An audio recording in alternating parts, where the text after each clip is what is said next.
Pernahkah teman-teman berpikir saat kita login ke media sosial atau membuka m-banking, seberapa aman sih data kita? Apakah ada orang di tengah jaringan yang sedang mengintip password kita? Nah, jawabannya ada pada protokol yang bekerja diam-diam di perangkat kita. Assalamualaikum warahmatullahi wabarakatuh. Perkenalkan, saya Nur Alia Amaliani dari kelas 5 JKB dengan NIM 1058411066923 dari Prodi Informatika Universitas Muhammadiyah Makassar. Nah, hari ini saya akan mengajak teman-teman untuk membedah jaringan internet dan melihat langsung bagaimana proses jabat tangan rahasia atau SSL handshake terjadi menggunakan Wireshark. Nah, yang pertama, mari kita bedah terlebih dahulu teorinya. Apa sih sebenarnya SSL atau TLS itu?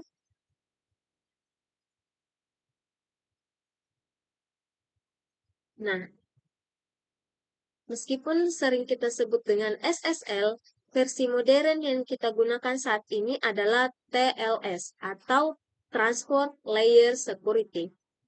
Ini adalah protokol keamanan standar yang bertugas untuk menjaga kerahasiaan dan integritas data saat transit di jaringan internet. Nah, ada 3 fungsi utama dari protokol ini, atau yang sering kita sebut dengan CIA Triad. Nah, yang pertama itu adalah confidentiality atau kerahasiaan. Nah, TLS melakukan enkripsi. Nah, TLS mengubah data kita jadi kode acak agar tidak bisa diintip oleh orang lain di jaringan. Yang kedua yaitu autentikasi atau authentication, yaitu memastikan bahwa web yang kita hubungi adalah asli dan bukan tiruan. Yang ketiga adalah integritas data, yaitu memastikan bahwa data yang kita kirimkan tidak berubah sedikit pun di tengah jalan. Nah, setelah kita memahami tentang teorinya tadi, nah, studi kasus kita hari ini adalah menganalisis komunikasi pada website aman yaitu HTTPS.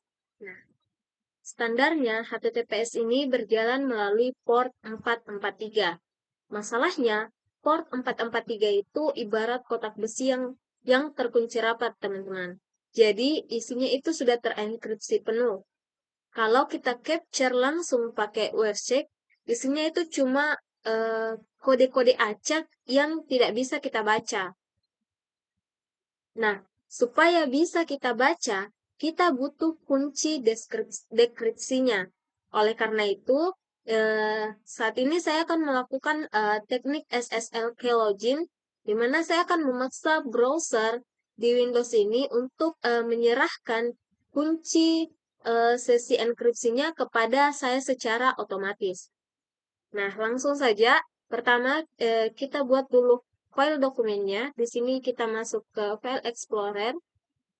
Kemudian di sini teman-teman bebas untuk menyimpannya di mana saja. Di sini saya akan menyimpannya di data-D. Nah, di sini kan sebelumnya saya sudah buat, tapi kita hapus saja. Kita akan membuat yang baru dengan file yang sama.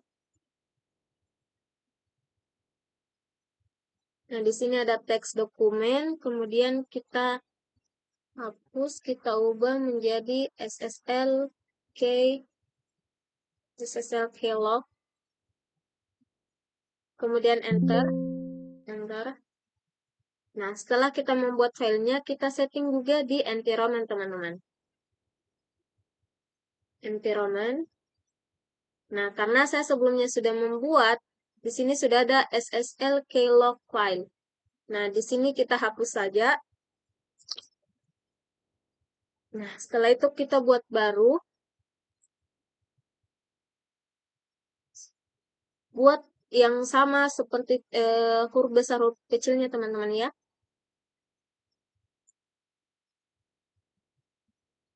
Nah, selanjutnya pada variabel value ini kita masukkan dokumen kosong tadi yang telah kita buat. Nah, yang ini. kemudian oke. Nah, kemudian oke lagi, oke. Nah, setelah selesai, kita juga perlu men-setting di Warshake, teman-teman, supaya ini ada kunci duplikatnya. Nah, pada Warshake ini kita masuk pada Edit, kemudian Preference. Nah, di sini ada protokol, kita klik yang segitiga ini, kita cari TLS. TLS. Nah, di sini, nah pada bagian ini, pre-master secret log file name. Nah, biasanya kalau teman-teman belum membuatnya di sini, itu akan tampilan kosong seperti ini. Nah, dia seperti ini. Nah, kita klik browser, kemudian kita cari tadi file yang telah disimpan, yang telah dibuat maksud saya. Nah, itu ada di sini. Kemudian klik open, klik apply, dan kemudian oke. Nah, setelah itu, kita masuk ke interface yang aktif, teman-teman. Kita masuk ke interface yang aktif, teman-teman. Di sini kita masuk ke WiFi saja. Kemudian di sebelah sini apply display filter, kita filter untuk port 443 saja, teman-teman.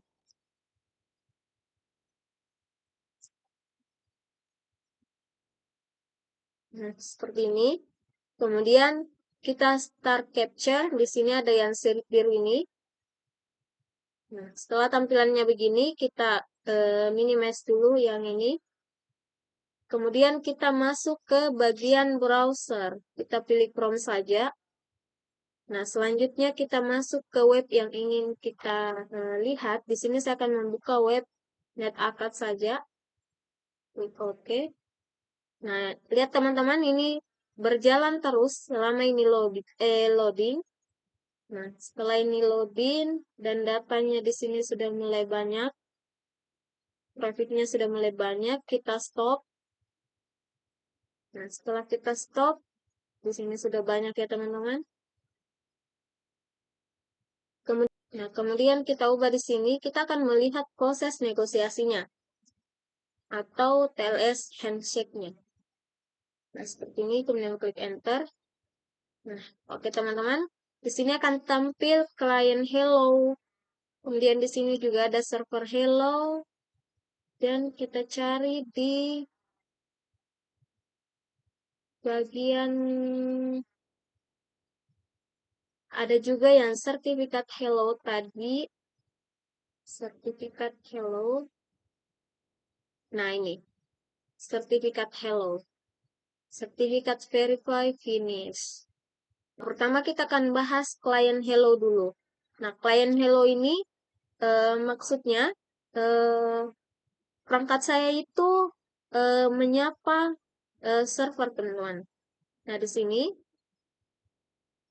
Kemudian kalau kita buka transport layer security ini, kemudian TLS version 1.3, kemudian di sini handshake protocol, di sini kita buka Chipper Suite. Nah, di sini akan tampil sandi-sandi atau algoritma sandi atau kriptografi yang digunakan yang bisa dipilih oleh software yang mana yang mau digunakan. Contohnya di sini ada AES128, kemudian 128 SHA256, kemudian di sini ada Caca, dan lain sebagainya. Di sini ada banyak pilihannya. Setelah itu, kita lihat di bagian server, teman-teman. Di bagian server hello, di sini server akan memilih kriptografi apa yang ingin digunakan. Nah, kalau kita lihat di sini, server ingin menggunakan TLS AES128 GCM SHA256. Nah, setelah kita lihat di server ini, kita masuk ke sertifikatnya, teman-teman. Nah, seperti tadi, sertifikat. Nah, ini. Nah, sertifikat ini, server mengirimkan KTP digitalnya. Nah, brosur saya yang akan memvalidasi apakah sertifikat ini asli atau palsu, teman-teman. Kemudian tadi ada sertifikat finish, sertifikat di bagian mana ya tadi? Nah, ini sertifikat verify finish. Nah, pada bagian ini kedua belah pihak itu sudah sepakat dan komunikasi resminya itu sudah dikunci rapat. Nah, mulai dari titik inilah orang luar sudah tidak bisa lagi melihat isinya. Nah, setelah itu teman-teman kita sedikit mereview mengapa tadi kita harus memfilter port 443. Nah, port 443 ini adalah standar mutlak internasional untuk traffic web aman atau HTTPS. Nah, keunikan dari port 443 ini adalah sifatnya sebagai black box, teman-teman. Semua data yang lewat di sini sudah dibungkus enkripsi. Jadi, kalau kita intip isinya tanpa kunci, yang terlihat adalah hanya kode acak atau ciphertext. Nah, itulah mengapa pada studi kasus kita ini kita memfilter port 443. Kita ingin menangkap metadata dan proses handshake-nya sebelum datanya benar-benar tertutup rapat.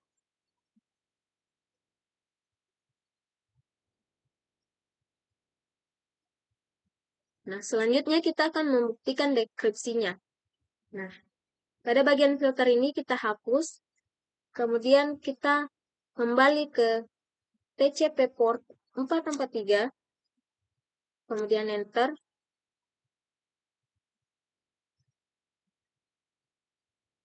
Nah, disinilah momen pembuktiannya, teman-teman. Apakah teknik keylog yang kita setting tadi itu berhasil atau tidak? Nah, perhatikan pada warna hijau-hijau ini, warna hijau muda-muda, warna hijau muda ini, di sini ada tertulis HTTP 2. Nah, contohnya ini, kita buka ini saja. Nah, ini adalah bukti dari keberhasilan keylog tadi. Karena kalau keylognya itu gagal, harusnya tertampil di situ adalah TLS application data yang isinya adalah data acak. Tapi karena kita berhasil, nah Websec ini bisa melihat lapisan enkripsi dan bisa membaca isinya. Contohnya seperti ini, teman-teman. Di sini kita lihat ada method get.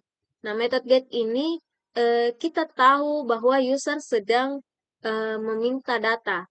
Kemudian di sini ada authority. Nah, authority ini kita bisa melihat server tujuan server tujuannya. Nah, kita kan tadi membuka NetAcad. Nah, di sini www.netacad.com. Nah, kemudian di sini ada user agent. User agent ini server tahu persis kita menggunakan Windows berapa dengan versi browser berapa. Nah, di sini karena kita tadi menggunakan browser, di sini ada versinya juga, dan kita menggunakan Windows berapa. Nah, informasi ini terlihat dalam bentuk plain text, teman-teman. Jadi kita bisa membacanya seperti ini tadi. Dia metodenya get, kemudian www.netacad. Nah, ini adalah plain text, teman-teman. Ini membuktikan bahwa enkripsi HTTPS sekuat apapun bisa kita bongkar asalkan kita memiliki session key-nya dari sisi klien. Nah, dari simulasi tadi, kita bisa tarik satu kesimpulan, teman-teman, bahwa HTTPS di port 443 adalah standar keamanan, tapi bukan menjadi jaminan privasi mutlak. Selama sesi kunci atau session key tersimpan aman di memori browser, data kita akan tetap aman. Tapi, begitu kunci ini tersalin, seperti yang kita lakukan tadi, maka seluruh isi percakapan kita dengan server menjadi transparan. Oleh karena itu, pemahaman teknis mengenai protokol ini menjadi fondasi yang sangat penting bagi kita semua. Mungkin cukup sekian analisis langkah demi langkah dari saya. Semoga penjelasan ini memberikan gambaran yang jelas dan manfaat mengenai cara kerja SSL dan TLS.